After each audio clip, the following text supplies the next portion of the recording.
The only thing I can say is not family friendly. Now we'll see. I don't know who sees this video, so I don't have anything to say. God. That was brutal. Hey guys, this is Mark from Exo Mtn Gear, and as the title of the video implies, I want to go over all of the gear I used on this sheep hunt in Alaska. So we're going to get pretty in-depth on this one. Buckle up, maybe grab a drink, sit down, digest this one over some time. What I don't want to do is just skim over the surface and go real quick through what I used and carried, but give some more context. I've gotten so many questions about this hunt and the gear that I've used, and so I really want to try to use this video to show you everything that you would need for a hunt like this, but also along the way to answer specific listener questions, to talk about the specific items I used, and to provide some valuable feedback. So the way we're going to do this is, if you look at the video, especially if you're watching on YouTube, I'm breaking this into chapters. So there's going to be sections for things like clothing versus weapon systems. So if you're just interested in one thing, you can scan through the video, look at those chapters, and jump to the segment that you want. And then also, and probably more importantly, I have this entire gear list saved for you guys in a spreadsheet. That spreadsheet has all of the items, links to those items, the weight of each item, total pack weight, and a whole lot more. And then also, if you want to hear the story about this hunt, that's not something I'm going to go into in this one, but we have recorded a podcast. So it was a pretty wild hunt, a wild adventure, truly something that was an adventure of a lifetime. And if you want to hear all about that story, more about the unexpected, the ups and downs, the twists, the turns, and what ultimately led to me harvesting this ram on day 9 of the hunt, 15 miles deep, and a heck of a pack out.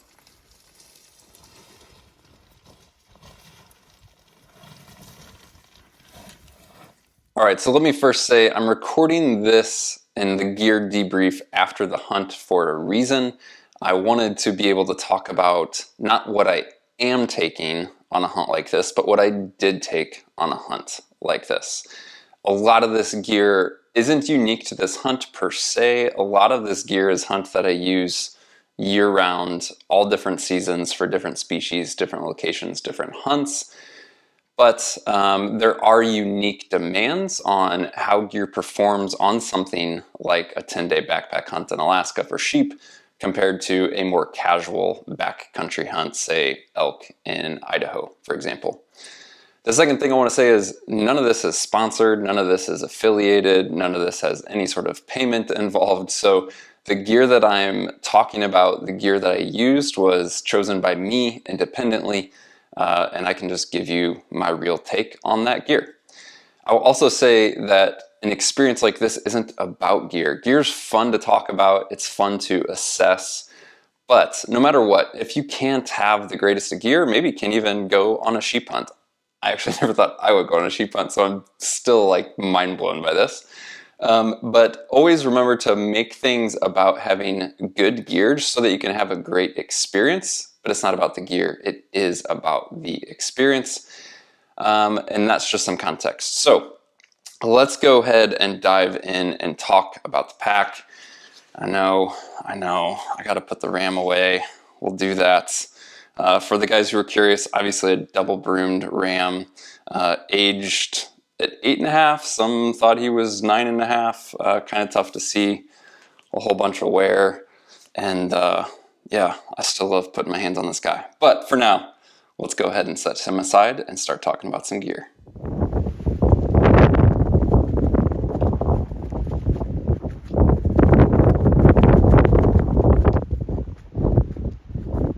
All right, so first things first, starting with the pack. Now, this sheep hunt was a true backpack hunt.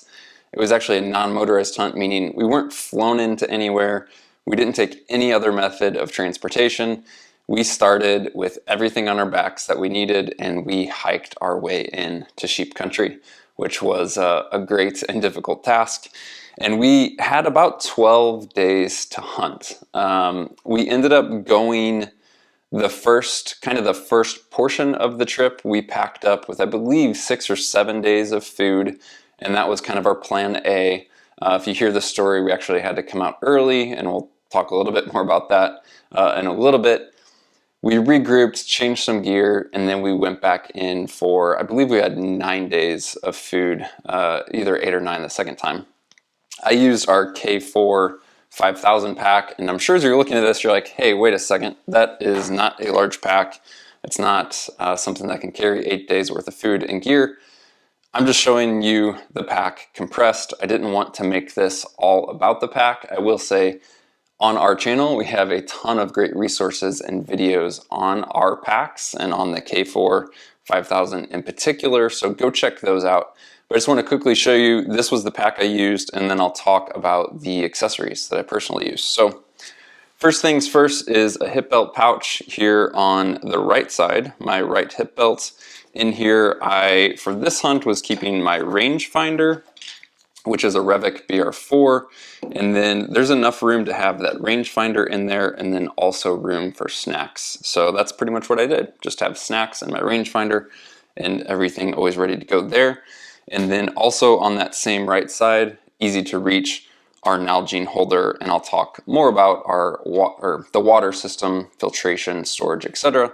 that I used. So a hip belt pouch, a Nalgene holder, and then on the harness, our InReach Mini carrier, and carried the InReach Mini. So pretty basic accessories. You'll see more later in this video about some of the stash pockets that I used. And then also just wanted to point out our waterproof dry bag. So this dry bag clips inside of the pack in the bottom and integrates with the roll top of our pack. So as you were using the pack, you have this integrated dry bag system. On this hunt, we were crossing rivers and creeks. We had a ton of rain, and this is the insurance to make sure that everything stays dry. A pack cover can cover your pack, but it's going to redirect water. It is not 100% waterproof, especially for things like crossing rivers. And then they're just really noisy. They're terrible in the brush, which we saw a lot of. They're terrible in the wind, which we saw a lot of. So I just couldn't be happier with our internal dry bag solution. And what's great is you can also segment the main area of the pack, meaning if I have my dry bag installed and I have my extra clothes and my sleeping bag and other items integrated in there and the roll top, so as I reach in the roll top, I'm reaching in the dry bag. I also have the front zip access where I can quickly reach in the main area of the bag and get to the main storage area, but have items that are not in the dry bag and just have that segmented structure. Again, if you want to learn more about that or any of the accessories, we have a lot of other videos that go over that on this channel. And let's go ahead now and dive into the things that I was wearing and carrying kind of on my body before we get into the gear that I carried in the pack.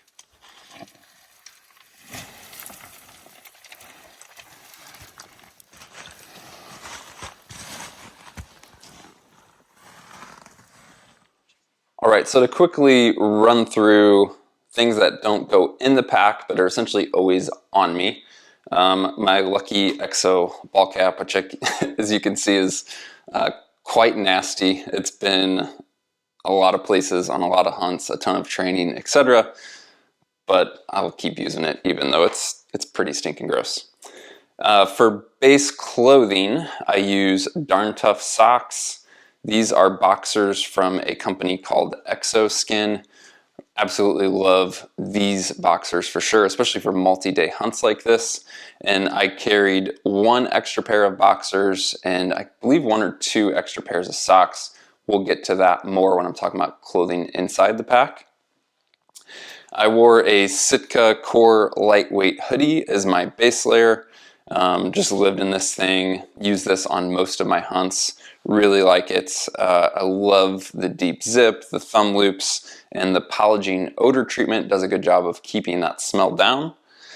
And then for pants, a very unconventional choice, I would say, in the sense that these are Sitka's Equinox guard pants, and they are built for primarily turkey hunting, is what they market them as. They're Equinox guard pants.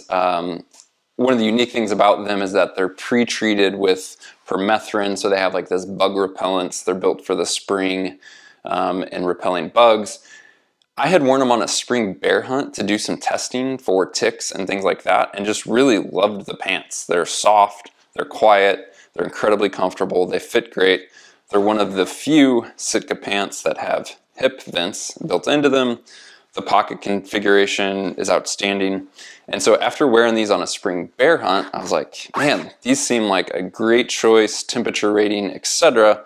for the sheep hunt. So I wore them for that, and yeah, absolutely loved them. They are not the toughest pant ever. I did get some minor rips back here, which you can see I just treated with tenacious tape. So I don't have any real complaints about these. I think a lot of what I put any pant through on this sheep hunt would have come out not looking absolutely perfect. These are a pant I will keep running again. The Peaks Gaiters, I've had these for years and just no reason to change. I've worn these so many places, so many hunts. They perform really well, and gaiters were definitely critical on a hunt like this. Always on me was my binos. This is an FHF Gear harness, their Pro M harness. I actually, on my sheep hunt, was wearing their newer fob harness, their forward opening bino harness, which I had had a prototype of for more than a year before it was released and had used it a lot. I went back to using the Pro M, not that I had something against the fob. For whatever reason, I've just used this thing for so long that I absolutely loved it. Went back to it. The fob's fine. I was just so much more used to this, and I stick with what works. And I'm not one of the guys that gets super duper picky on bino harnesses. So I was like, this one I like, I'm happy with it. I've used it more than anything else. I went back to it. Inside of their optics for this hunt, Swarovski EL range, 8.5 by 42s with an ASIAC bino clamp. We'll talk more about optics and tripods and things like that in a bit, but that's what's inside of there. And then just within the front pouch, I was carrying some extra ammunition, and then I do have a couple small hex keys for my rifle. So again, that was always on the body. Also something that didn't go in the pack, but was generally always on me, our trekking poles. Used these a ton. Have really only used them on this trip. These are the Black Diamond Alpine Carbon Cork Whippet Ready. I think I got all that right. Trekking poles. So this is a Whippet. This is, you know, similar to something like an ice axe, but we did a lot of glacier travel on this hunt, and having something to assist with that could be helpful. So the Whippet is just this attachment up here, and the trekking pole is Whippet Ready because it has this recessed area that is built for their Whippet. The trekking poles themselves were good. They were very tough, very comfortable. They went through a lot. And I think there's a lot of other poles that maybe wouldn't have stood up to it with all the glacier travel we did, the heavy packs, etc. The Whippet itself didn't survive outstandingly. It was semi-holding together. It has a protective cap. I lost that. The retention for that doesn't stand up sheep hunting.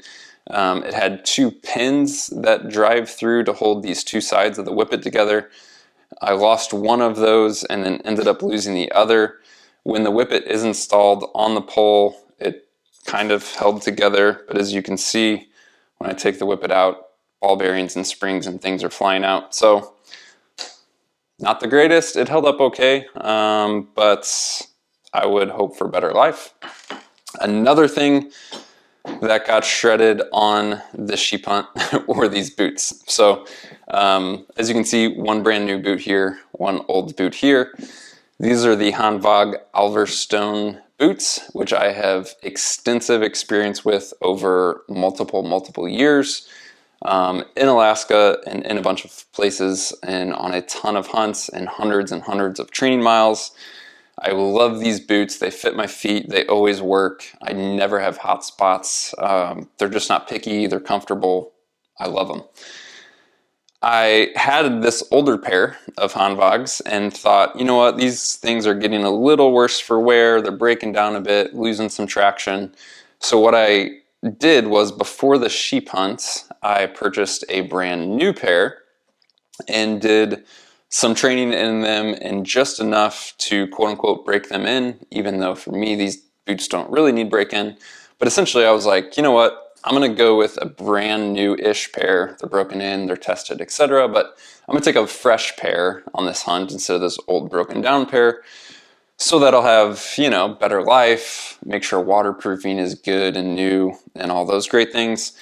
And so I went into the sheep hunt with maybe 20 miles on a pair of boots. And, you know, it's funny, if a couple days into the hunt, really, my ankle started feeling a little weird, a little different than it normally felt. And I thought maybe it was just the steepness, the ruggedness of the terrain.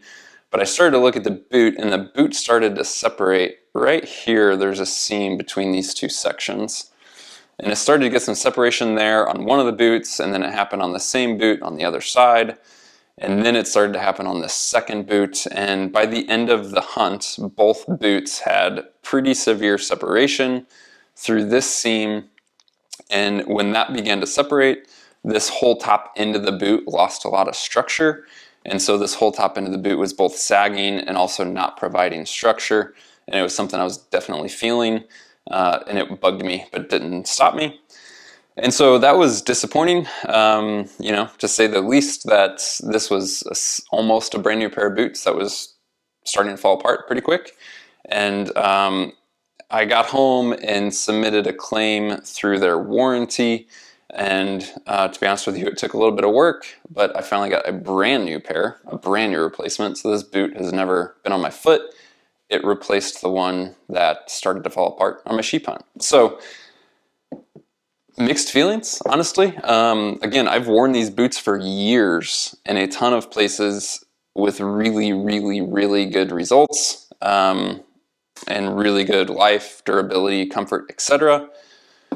The latter pair that I bought for the sheep hunt blew up pretty dang quick. So in my perspective, the jury's kind of out. I trusted these boots wholeheartedly for everything, and then had one fail. So now hopefully this replacement will stand up, and hopefully I just had a one-off issue. But just want to be super honest with you guys. I will continue to use them for sure. I'm not fully soured by my experience with them. And they've been such good boots for me that I'm going to give them another shot.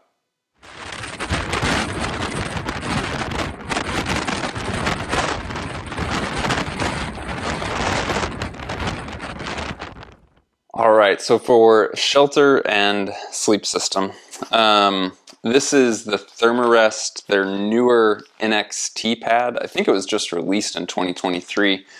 Prior to using this pad, I had used older Thermarest pads years ago, but I went through a very long stretch where I was using a Nemo Tensor Alpine and loved that pad. When I saw the NXT get released and kind of the marketing claims that Thermarest made, my curiosity was piqued and I wanted to give one a shot. So I did a bunch of testing with it before the sheep hunts, really liked it, and took it on the sheep hunt, and have used it a bunch outside of that sheep hunt as well. Fantastic, fantastic pad. Definitely comfortable and warm, quieter than the old ones for sure. Just really happy with this pad overall.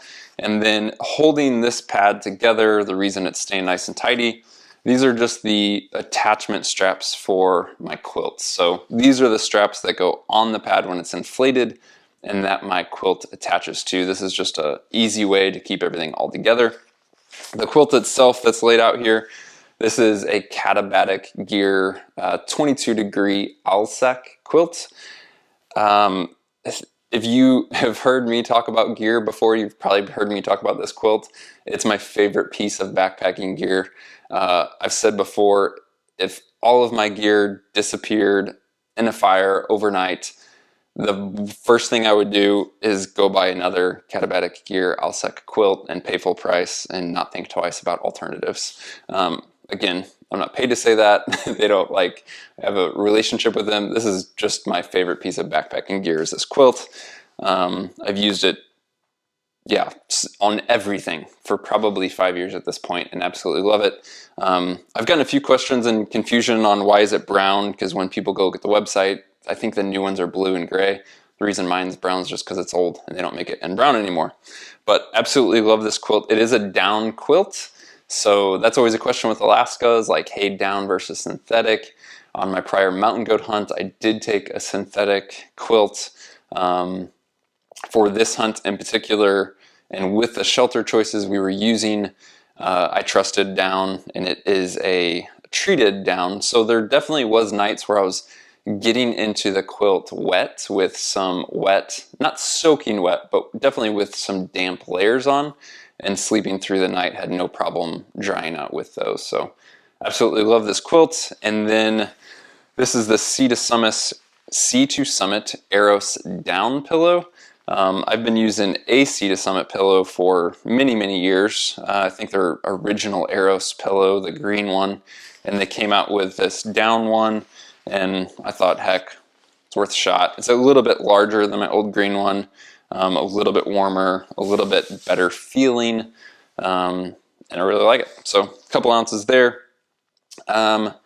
What's left of Sleep System and Shelter is Shelter itself. This is where things get a little more interesting. So I took a Hilleberg Nyack, or Nyack, however you prefer to say that, tent on this hunt. And then real quick, this stuff sack that the tent body is in is just from Ultralight Sacks. And for reference, it's a medium tall size. But so this is the Hilleberg Nyack. Hilleberg obviously known for making very high quality, very strong tents, and I believe that they do, and I trust their stuff.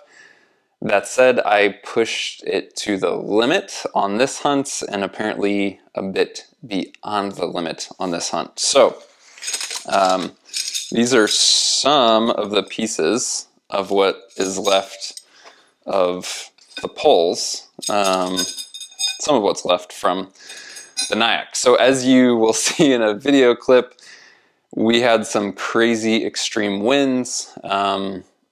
The closest town to where we were at the time of this storm that rolled through had confirmed 70-mile-an-hour winds and massive power outages, etc. So I hesitate to throw numbers on it or to make up numbers.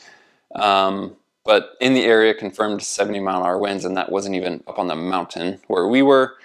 And I will just say, I thought I had been in high winds before, but I had never seen anything like this.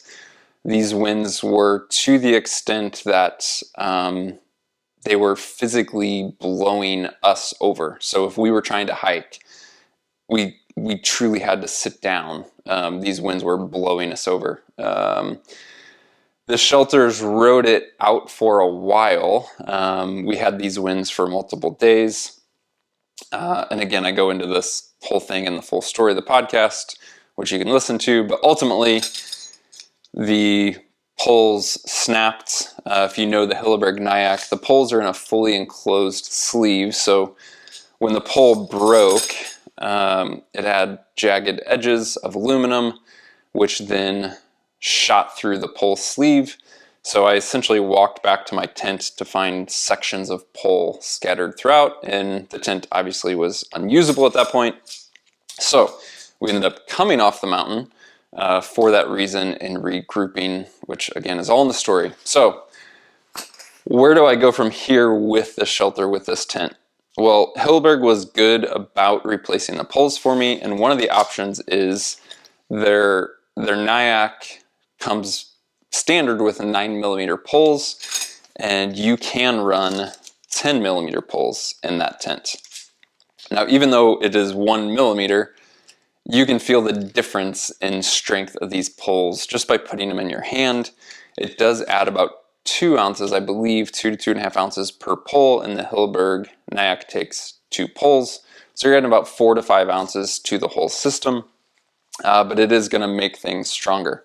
Now again, with Hilleberg, they do have different lines in their tent. The Nyack is in their lighter line, so it's not going to be as strong as some of their heavier tents, but if you know anything about Hilleberg tents, they're just known for being super tough. So even like a 3-season Hilleberg is going to be as strong as most 4-season tents, etc. Would I use this tent again? Absolutely. I plan to use it a ton. I love the layout. I do, aside from this very specific instance, love the strength, the durability, the waterproofness of it. It is spacious without being too big. It's strong without being too heavy, etc. I feel like I just really had very unique circumstances that pushed this tent beyond its limits, and that the vast majority of the time, even within Alaska, this tent would be more than suitable. So I plan to go back to Alaska and take this tent. And if I'm going to be in areas that are known for strong winds or have very, very high wind forecasts, I do have the 10mm pole option. So even though I had an issue, I still plan to use this tent more. And I feel that almost any other tent probably wouldn't have survived as long as this one did.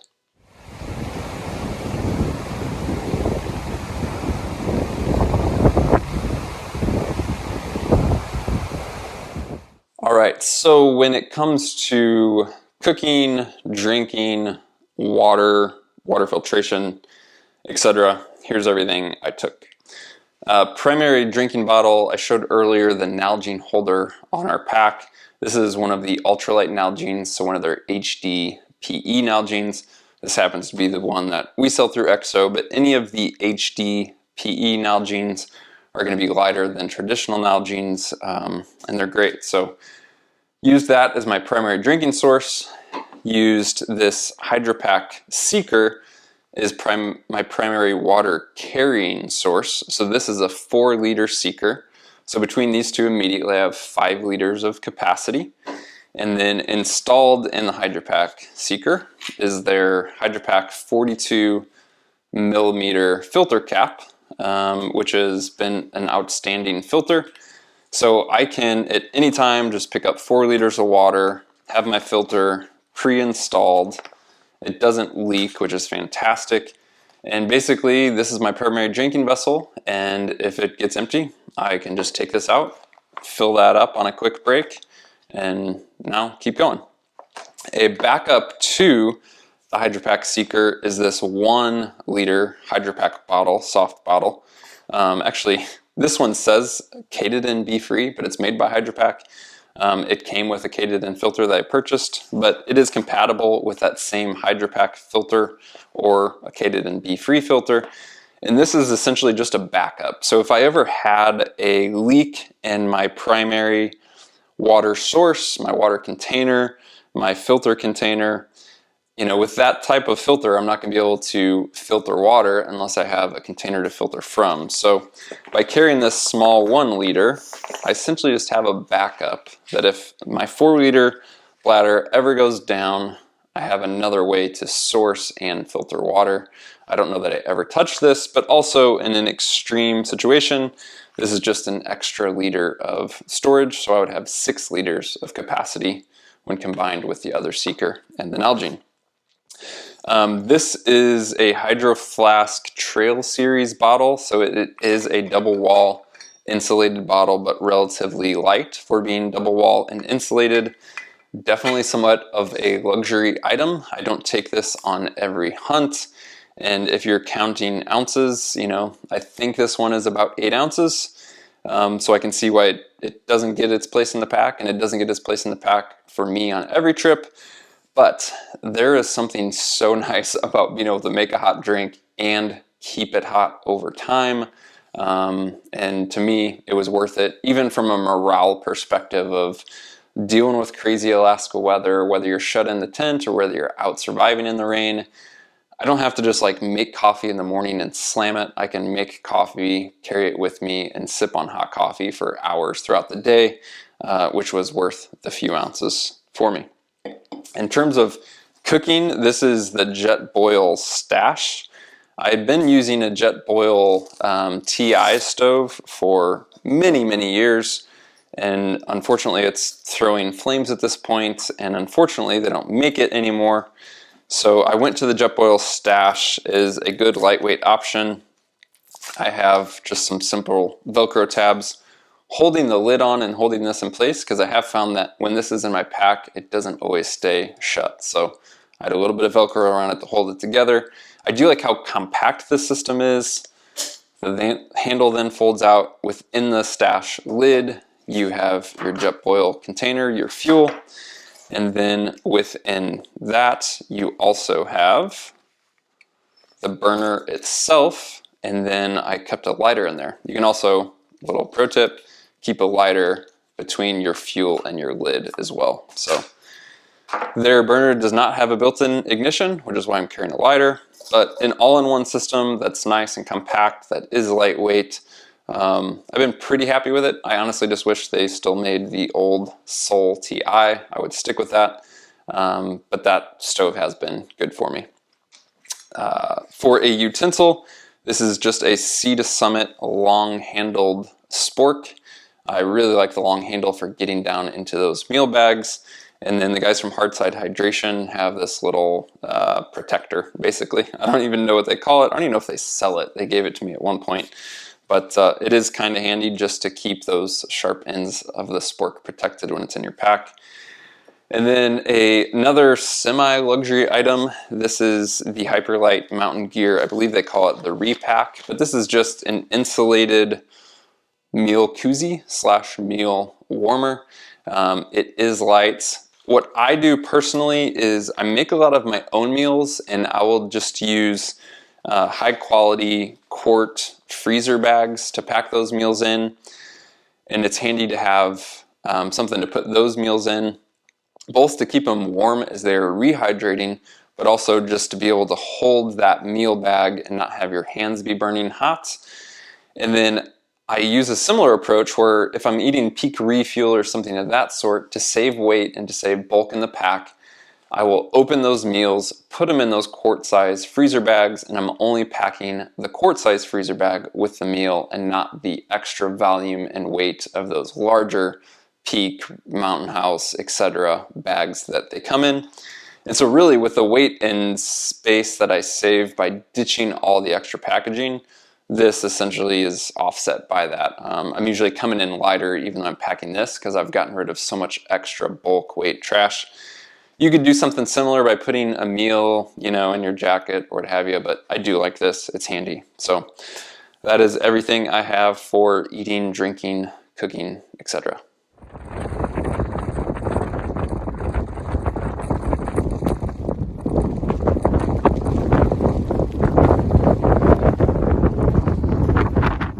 All right, next category would be electronics. As I mentioned earlier, the Garmin inReach Mini, which I carry on our pack with our K4 inReach Mini holder.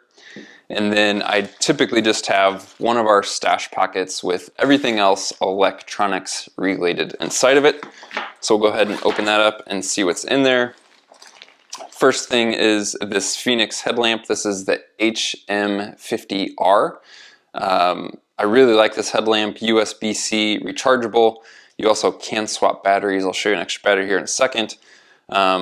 Just really comfortable, a good balance of being lightweight, yet have really good visibility, different settings on the white light, which I like, or red light, which for me is a must.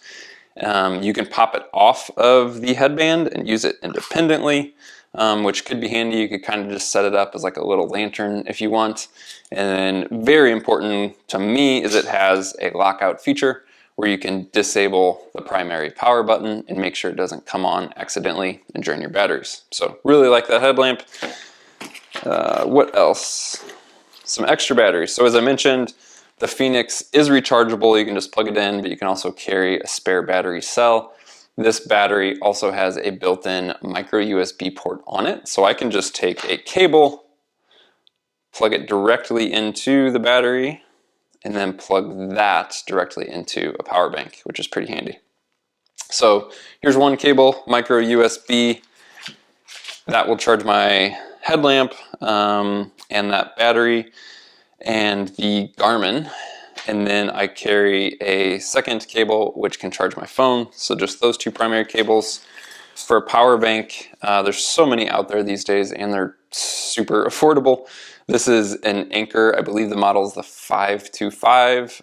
This is a 20,000 milliamp power bank. I normally don't carry that much power, but just knowing the extent of this hunt, how remote we were, and the length of time we could be out there, I carried 20,000 milliamps. For most hunts, I'll carry 10,000 milliamps and be just fine.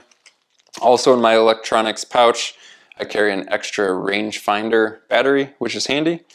And then this little guy here is just a small Bluetooth trigger or shutter, but essentially it can just trigger photos from my phone. So if you want to set up your phone, take a trophy photo, but don't want to mess with the timer, you can just have this in your hand and click it and start taking photos, videos, what have you. So it weighs nothing, super cheap on Amazon, and is worth carrying in my opinion. So electronics are pretty minimal, just all that in one of our stash pockets, and I'm good to go.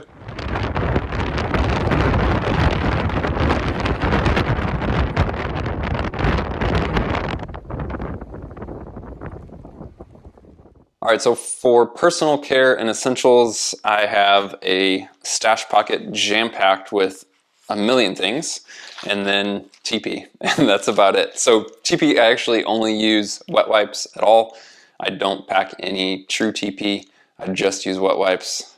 Try it, you probably won't go back. I love it. If it's really cold, simple pro tip, keep these in your jacket for 10 minutes before you think you might need them, and that'll warm them up and make them much more usable. But wet wipes are key. Also great for if you have a successful hunt, cleaning yourself up, your hands, the animal, etc. And then everything else, personal care and essentials related, is in one stash pocket. Some of the key stuff is chapstick, always a must on mountain hunts. Earplugs I will carry. I don't use them too much, but I find them helpful to have. So I occasionally use them for sleeping. They're helpful for shooting. Obviously, if you're shooting in the field, which I shoot suppressed and don't wear earplugs, but again, they just kind of weigh nothing, and having a couple pairs in there is good. This little baggie, these are Colgate Wisps. So instead of carrying toothbrush and toothpaste, I will typically just carry these. Just add a little bit of water. You can brush your teeth. They also have a great little pick on the end, which is great. Inside this Possibles pouch as well, this is a backup headlamp, a little emergency headlamp, which is great to have. Some tenacious tape, some duct tape, and other medical items in that guy. This is a container from Noon tablets, N-U-U-N, the little electrolyte tablets, and I just keep the containers and repurpose them. Inside of this one, I have another lighter and some fire starters and tinder, some cotton balls and Vaseline, a little key for my scope as well. I just like how these containers are waterproof and sealed and make as a great little fire starting kit. I have some miscellaneous cordage and rope, some medicine, so like things like ibuprofen, some melatonin, some antihistamines, etc. Repair kits for a sleeping pad or miscellaneous uses. This is some of the wound stop trauma dressing, so similar to like a combat gauze. And then within here, I also have some zip ties, multi-purpose of course. This is more first aid items, so I do have some gauze. These are strips of Leukotape. Leukotape is fantastic for treating blisters and anything like that. If you keep it on the roll, it gets really sticky. If you try to re-roll it onto something else, it gets really sticky. What I found to work really well is to take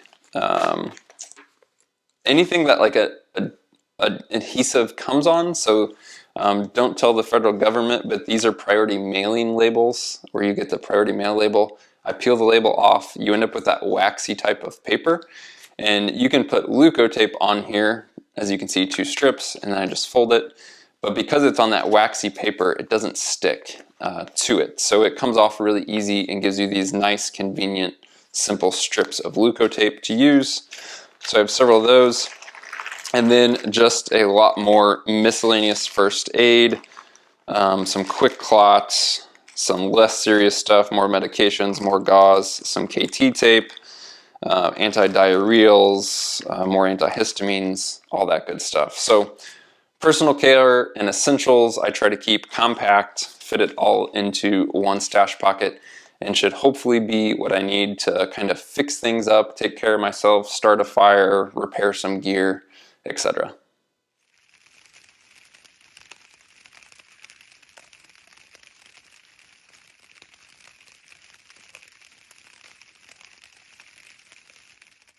All right, so now we've come to hunting gear as I categorize it in my gear list. And by this, I just mean these are the things I take if I'm hunting, whereas a lot of this other gear, I could just be on a backpacking trip, right? So everything we've talked about in shelter and sleep system and personal care, clothes, etc., that's just backpacking gear. That's just living out in the mountains. These are the items that are more hunt specific. So I mentioned previously a rangefinder. Again, this is the Revic BR4. I really like this rangefinder. It has all the built-in sensors for ballistics, and so I can quickly range and it will give me a custom dial solution for my rifle. I shoot in MOA, so it's going to show me very specifically dial this MOA, and it's all configured to my specific ballistics and the specific conditions that I'm hunting in. Really like that rangefinder. In terms of the rifle, I have a very in-depth video on this rifle, so I'm not going to go over everything. I will leave a link to the rifle review. If you haven't seen it, I go into all the details on this rifle. One thing I did take on this hunt in particular was what you see here. This is a scoped action cover from a company called LS Wild. I like this for certain hunts and certain terrain. It obviously is going to cover, as the name implies, the scope and the entire action. Works well with my folding chassis, so it just helped me keep moisture, debris, everything out of the trigger guard, the magazine well.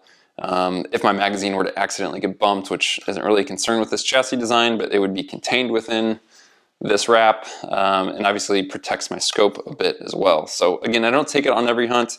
I did take it on this hunt. They primarily build these out of Cordura, which is a great tough material. I had them build me a lightweight one to try for the sheep hunt, and it worked quite well.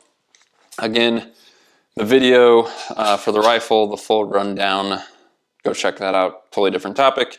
But real quick, custom 7 SAUM 18-inch barrel Thunder Beast suppressor, Nightforce NXS scope, XLR chassis, etc. My dream rifle, yes.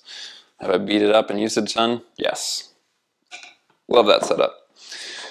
For the rifle, I carried a Mountain Gear bipod. I honestly don't end up shooting in the field with bipods much. I find that generally for most of my hunting in the mountains, I'm shooting from trekking poles, a tripod, or my pack. I did carry the Mountain Gear bipod on this hunt and shot my sheep from it. I have noticed, like say on my sheep hunt as well as my mountain goat hunt, there's definitely terrain that lends itself more to shooting from a bipod, in particular that type of mountain country versus a lot of what I do in the lower 48. And so I did shoot my sheep from this bipod. I love how light this thing is, how adjustable it is, and how much you get for the weight, which is very minimal. And so I keep this in the pack and am only going to take it out and quickly attach it to the rifle when I need it.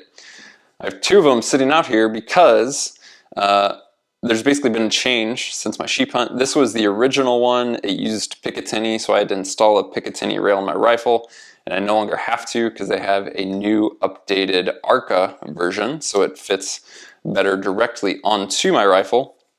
And this new version, I haven't spent as much time in the field with it because I got it late in 2023, kind of after my hunting season. But it has essentially all the same adjustments as the prior version, but it's even more beefed up and still super lightweight. So still get a ton of adjustability. I love the fact that it's now ARCA. I don't have to carry a Picatinny rail, and it just feels stronger, more solid, more secure. and weight came out to be essentially even. So this original version, which is slightly lighter by itself, plus the small Picatinny plate I needed, those two combined weighs the same as the new Arca version, and I no longer need that Picatinny plate. So it's kind of a swap for what I feel is going to be an improved bipod.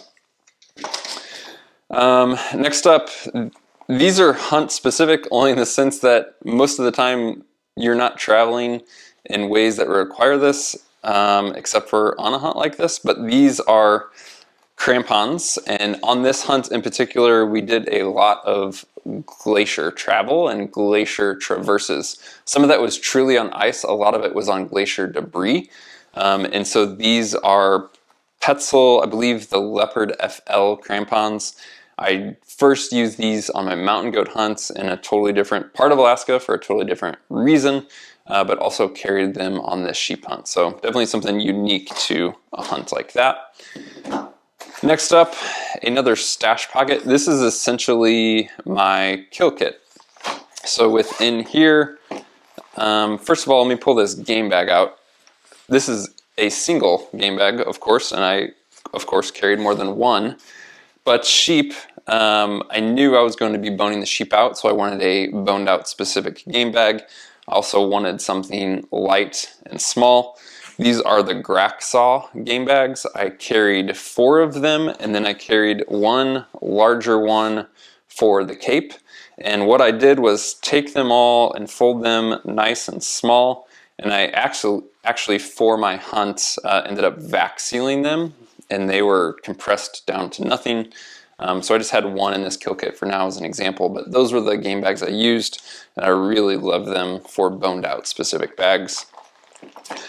Also within my kill kits, some more rounds of ammunition. This would be a backup / worst case scenario.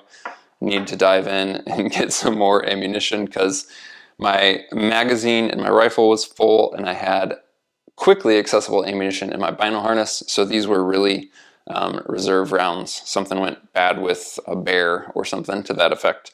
I know I mentioned the cartridge on my rifle is a 7 SAUM.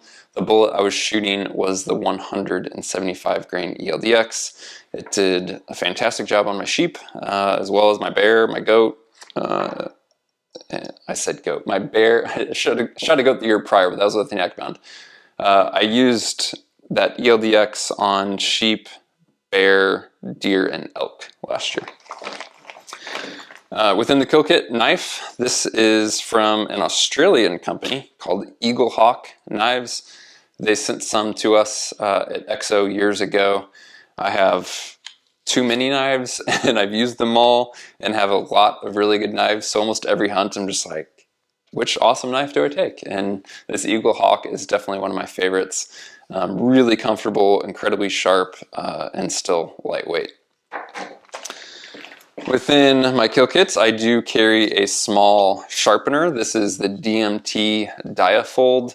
It is an extra fine and fine grit diamond sharpener.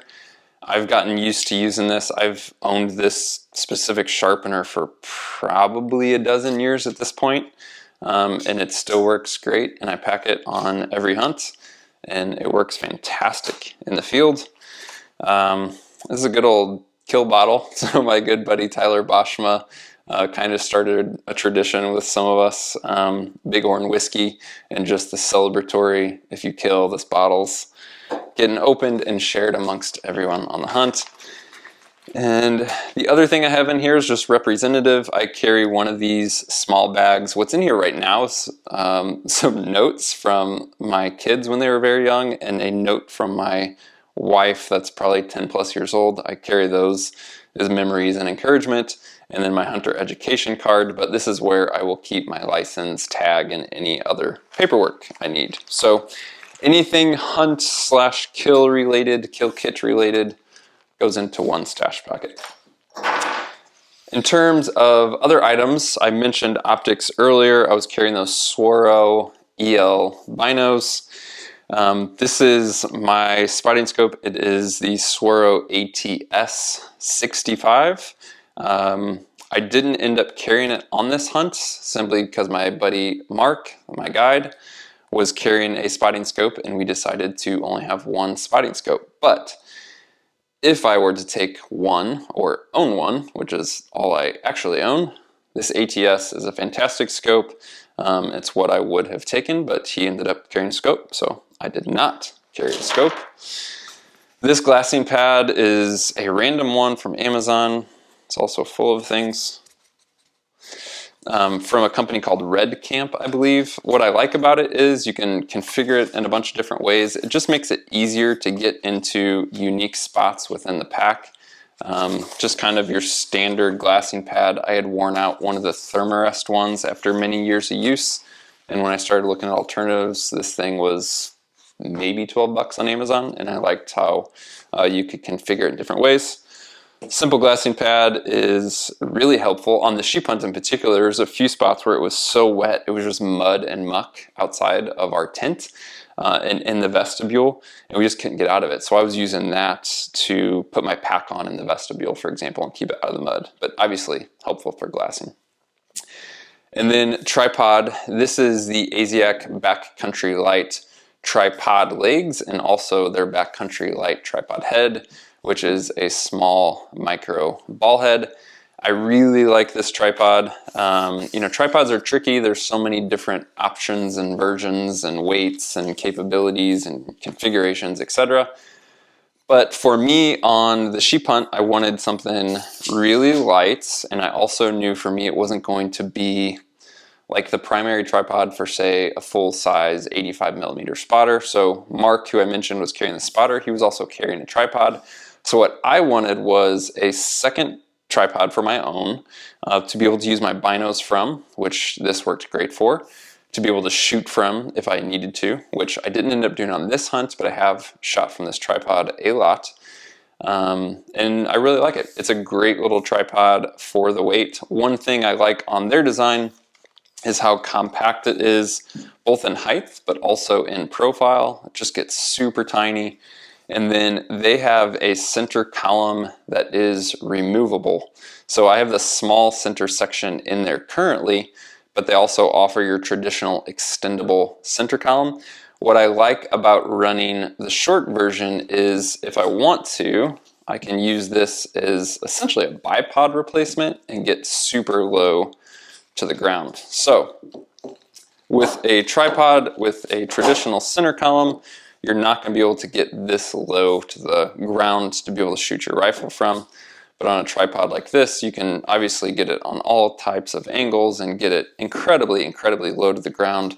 And just gives you a lot of versatility when you don't have that center column forcing your tripod height to be up high. So there you have hunting gear.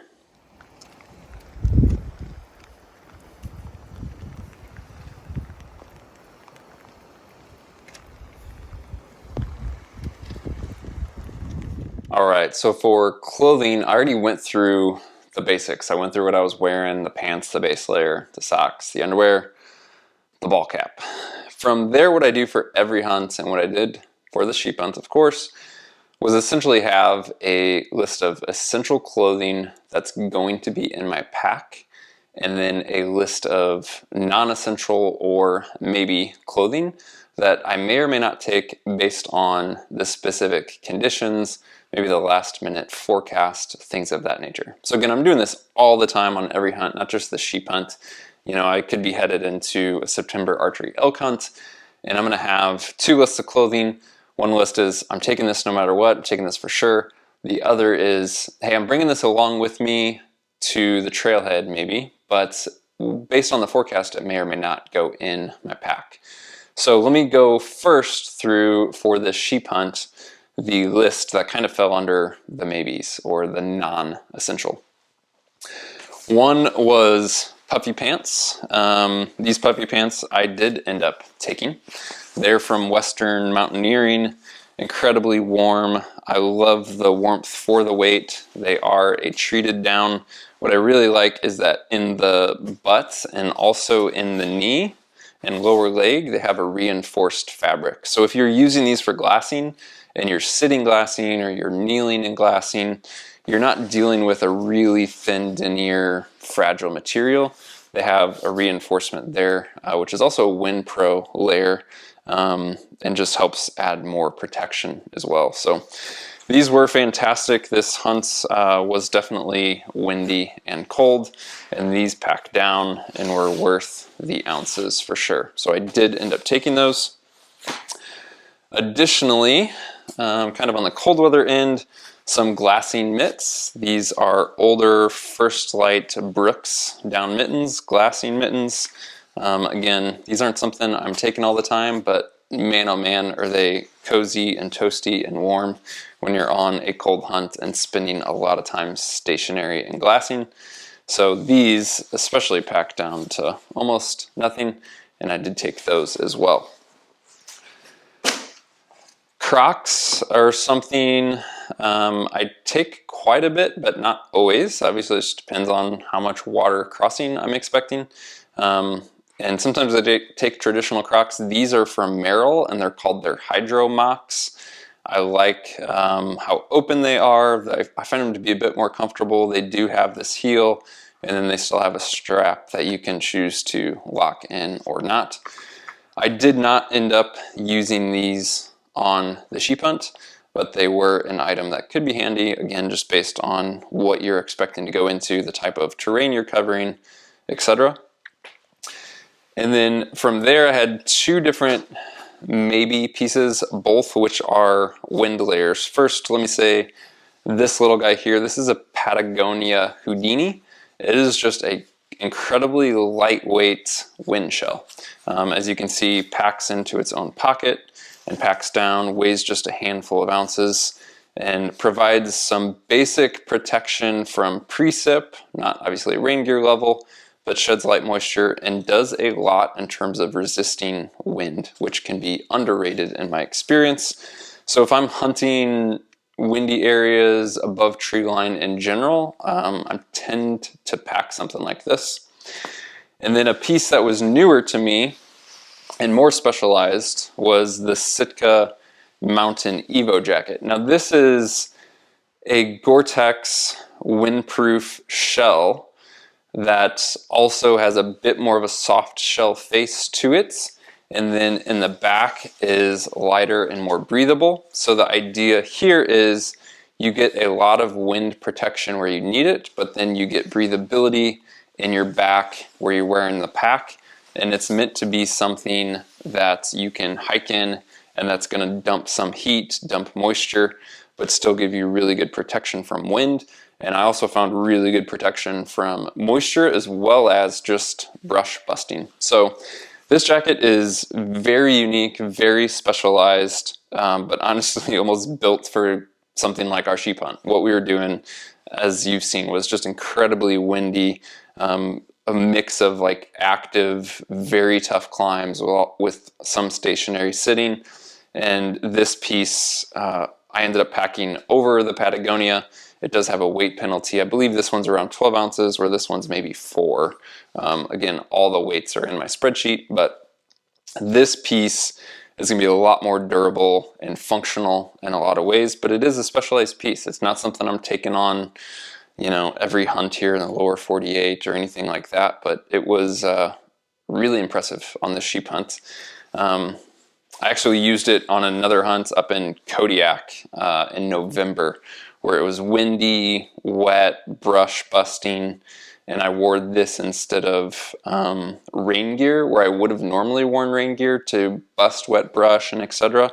And this did a fantastic job. So those were all of the maybes, some of which I ended up packing, some of which I didn't.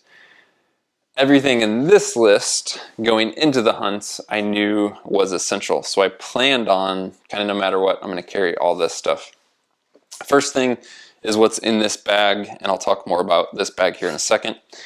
But this is my beanie. This is from Outdoor Research. It's a Polar Tech beanie. It's from their Made in the USA military line, and crazy comfortable, ridiculously warm, lightweight beanie. Absolutely love it. Backup socks and boxers, as I mentioned prior. And then these are the leggings or the long johns that I tried, and that's the reason for this bag. So These are from a small cottage company called Cinchi, and they are, as you can see, an open fleecy material, really similar to the Sitka Ambient, which I'll talk about, but essentially the insulation that's in a piece like the Ambient, the Polartec Alpha, or I forget the name of the other one offhand, but they're very similar. This stuff is warm but breathable, but also delicate. So most of the time, as I'll show you with the Ambient, there's a shell to a piece like this because this material is not tough. So the reason I packed this in this bag was, one, to protect these from other things while they were in the pack. And then this bag came with this piece, and it's actually what you wash these in. But it makes a great little storage bag for this piece and accessories. These leggings were fantastic. I didn't wear them under my hunting pants while I was hunting. I tend to not wear long johns when I'm hunting. But what I did was get to the end of the day, get in the shelter. Typically my pants were wet, and I would take those off, kind of let them dry, and just putting something warm and dry on to sleep in at night was absolutely fantastic. So those are very, very unique but cool piece to have, and I liked them a lot better than your traditional long johns. The puffy jacket that I took was from Canis. This jacket I really like. It is a natural down piece. The fit on it is incredible, and it's a bit tougher than a lot of traditional down jackets that are just built to be ultralight. So this one has more reinforced cuffs, just a tougher face fabric in general, a much better fitting hood than a lot of other pieces I've tried, and is just toasty warm. So really, really happy with that jacket. Also has some small touches, like more of a fleece, micro fleece type of lining around the neck. So you're not having that clammy shell feeling inside. Really, really like that piece. This is the Sitka Ambient, which I mentioned prior. So this is essentially my mid layer. Again, it has that fleece inside. I believe this one is the Polartec. Yeah, this one's the Polartec Alpha. So similar to those long johns on the inside, but as you can see, has a face fabric on the outside. So it's going to be more durable, resist some precip, have some more wind resistance, etc. Fantastic piece. I've talked a lot about this piece before on podcasts and things, so you may have heard me ramble about that, but love that mid layer. And then for rain gear, actually before I get to rain gear, here are some glove options I took. So as I already showed you, I had those glassing mitts, those down mitts for glassing. I had these Sitka gloves, sorry, not Sitka, First Light gloves is kind of my primary glove layer for things like protection, you know, scrambling through scree and all that stuff. So a tough leathery face to them. Some moisture resistance on the face, but didn't want to overheat. These were good. I don't even remember the model with these. I don't even know if they still make these, to be honest with you. I've had them for a really, really long time. They performed well, but in general, although I wanted to go with something like a leather palm for the toughness of it, they sucked when they got wet because they just wouldn't dry out well. So that was kind of a bummer, but overall those were okay. And then something newer would be just a waterproof shell. You know, this hunt, we knew we were going to get a lot of rain. We knew that staying dry would be a challenge. Obviously, if you get your hands wet, they can get cold easily. So whether we were hiking or glassing in the rain, which we did a lot of in both regards, having a waterproof over mitt that can go over a primary glove or go over a liner glove was key. And I picked these up from Black Diamond, and they were a great piece. They stayed fully waterproof. They have a nice cuff, so this cuff could go over my rain gear, give me full waterproof protection. They had some grip, which was nice for you know, operating my binos in the rain, things like that. So again, something more unique for this hunt that I don't typically pack. For rain gear, I had numerous options to take. For me, rain gear, you know, it's a luxury to have multiple options to take. If you do have multiple options, you're typically weighing durability, true water resistance, packability, weight, etc. I have some rain gear options that are really, really tough and are very good water resistance, but they're heavier, they're not as packable. Something like this, I ended up taking the Sitka Dew Point, which I had used previously quite a bit, and it is a lighter, more packable rain gear set. My question was it truly going to stand up day after day after day and keep me dry? And the answer was yes. It performed outstanding. Compared to some of the other lighter rain gear I've used in the past, this one is far more breathable, really comfortable. Yeah, I love this set, to be honest with you. It's my favorite piece of lightweight packable rain gear that I have ever used. Now, it is not perfect, and maybe this was a scenario like the tent where I was asking more of it than what it was built for. We ended up doing more brush busting on this hunt than your traditional sheep hunt.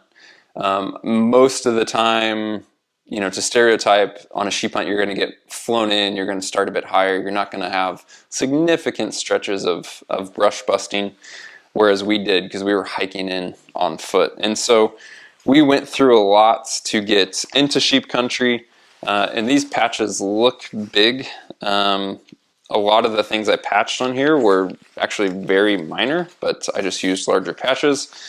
All that said to say, I got some minor holes in this rain gear. I'm not sure if you can see that, but that would be one example. It's less than a dime size hole.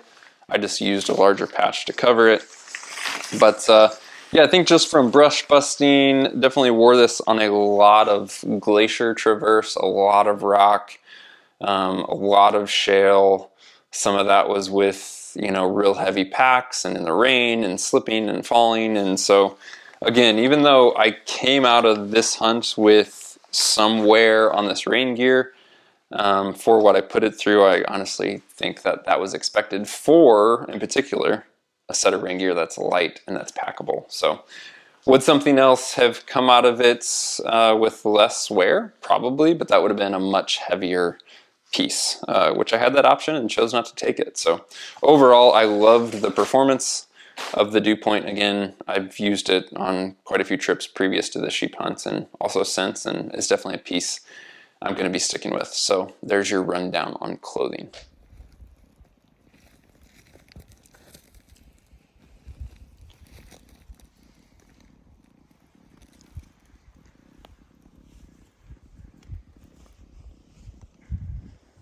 All right, you knew I was going to have to bring the RAM back before I let you go, right? But really, a couple quick things that I just decided to talk about last minute that don't necessarily go in the pack or part of the gear list, but just some quick things for any travel hunts, kind of any destination hunt, is make sure you have some tools for yourself, for your weapon, where you're not just counting on things go perfect or someone else will take care of me. By that, I just mean if you were to travel and have any issues, in my case, for this hunt with a rifle, how can I fix that when I arrive to my destination?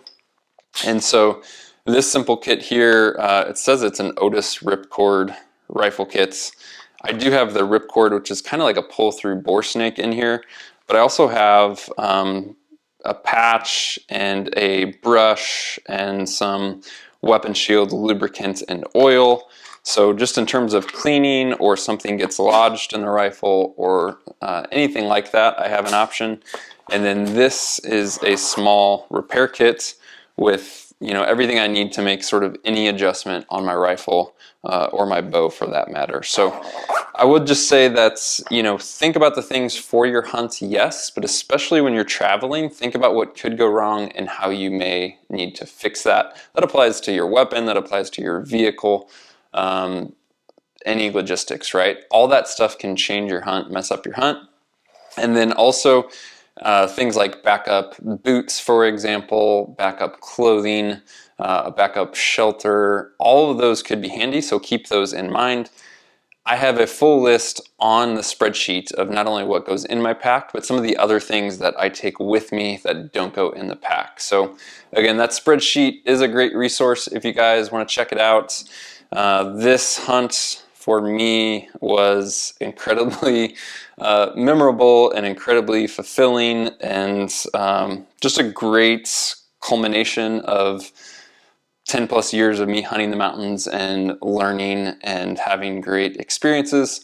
So when I look at this ram, it just brings back a ton of memories and is just really rewarding. So I hope that this discussion, that things like understanding gear better and making better decisions on gear, it's not that they help you own cool stuff, but that maybe it gives you some confidence and capabilities to go hunt hard and to make great memories for yourself. Again, there's so many links down below the video, so go check those out. My full spreadsheet of all the gear I went through today, links for all the items, the specific weights, my total pack weight, the rifle build. The one thing I didn't cover, which I meant to mention this up front, was food. Obviously didn't go over food at all. We have some great resources for food and food planning for a trip like this. So just be sure to go check all that out. And then if you haven't on YouTube, hit subscribe to our Exo Mtn Gear channel. We do have a lot of content coming this year. We would appreciate you guys following along. And if you have any questions, let us know. I'll do my best to answer questions in the video comments, but if I get a bunch of questions, I'll also do a follow-up Q&A podcast. And speaking of our podcast, if you don't listen to that, outside of YouTube, we have a podcast called the Hunt Backcountry Podcast.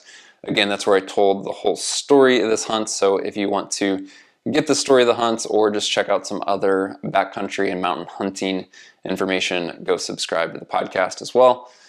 But thanks for tuning in. We'll talk to you soon.